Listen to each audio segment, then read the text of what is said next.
Guys. I hope you're doing good today. We're going to start a new series this week, and it's called Simple Biographies. There's 4 books in this series, so you'll only be watching 4 videos this week. The one we're reading today is called Zora, Hurston, and the Chinaberry Tree.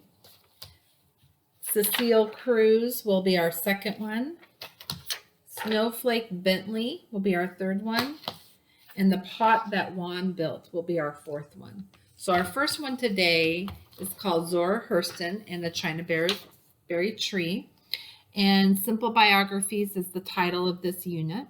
A biography is a book that's written about somebody's life.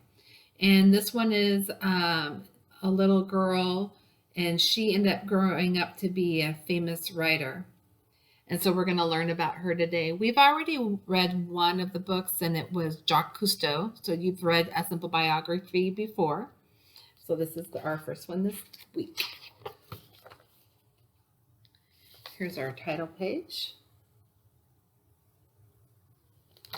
Zora, Hurston, and the Chinaberry Tree. Zora Hurston loved the Chinaberry Tree. Her mother taught her to climb it one branch at a time. From the tree, she could see as far as the lake, as far as the horizon. Zora dreamed of fishing in the lake, catching brim and catfish in the moonlight. Zora dreamed of seeing the cities beyond the horizon, of living there one day.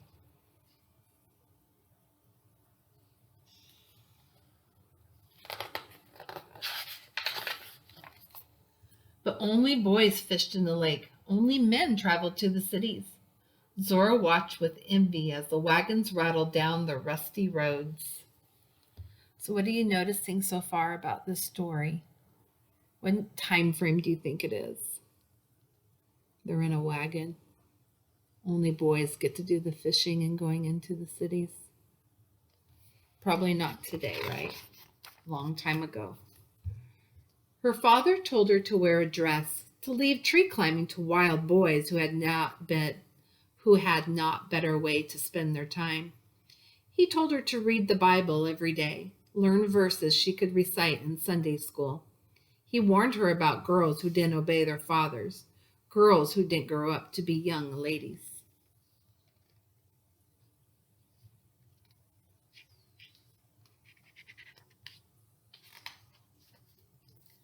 But Zora only listened to her mother. She taught Zora that everything had a voice.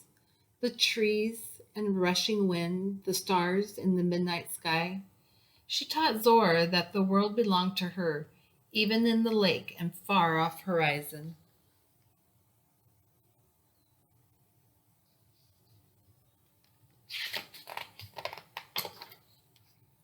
She followed boys to the edge of the campfires and listened what their fathers sang about John Henry, a man so strong he swung a 9-pound hammer from dawn till dusk. She learned about Death, the great square toad who lived in the west. Death sat on a platform made of palm leaves and ruled with a sword in his hand. Zora learned about Africa, the place where she and her people came from. In Africa, they had been kings and queens, builders of cities that stood for thousands of years. They worshiped gods who ruled the sky, the mountains, the rivers, the stormy sea.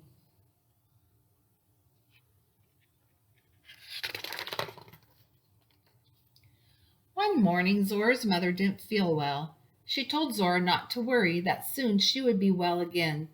She told Zora to go outside and play, to climb her favorite tree. But Zora couldn't play.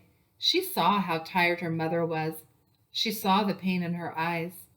Day after day, Zora sat beside her mother's bed, telling her the stories she had heard beside the campfires. Her mother smiled and asked Zora to always remember what she had learned. Stories, she said, kept their people alive. As long as they were told, Africa would live in their hearts. Zora promised to remember.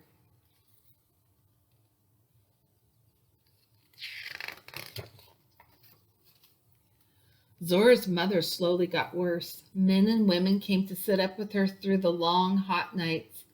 The town doctor came. He gave her pills and shook his head, walked sadly away. Even the root doctor tried his magic. He rubbed snake oil and mustard salve on her face.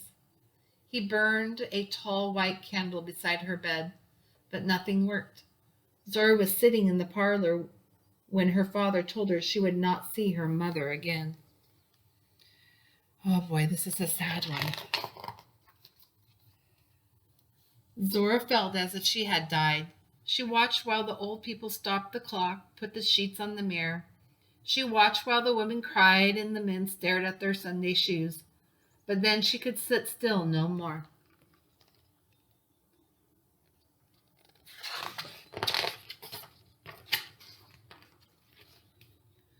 Zora ran from the house, ran all the way to the Chinaberry tree.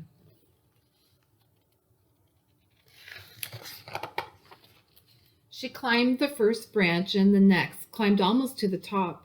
A sparrow sang to her in a voice like her mother's. The sparrow told her not to give up, to climb even higher. How do you think Zora feels about this sparrow right now? I think it's making her feel close to her mom. Let's see what happens. From the top of the tree, Zora saw again the world her mother had given her. The lake filled with fish, the cities where she would tell people all she had learned beside the campfires. Zora promised her mother that she would never stop climbing, would always reach for the newborn sky, always jump at the morning sun.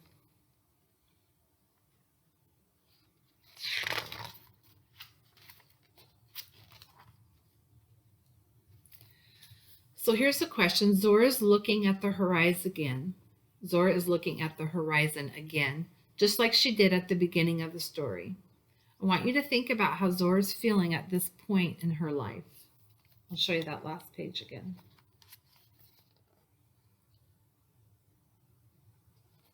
This one's kind of a sad one. It kind of got to me.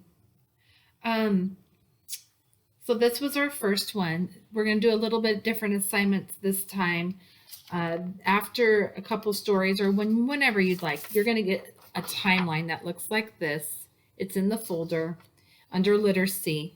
And what I'd like you to do is pick 6 important events out of your life that has happened, and write the year that it happened and a little caption with a picture underneath it.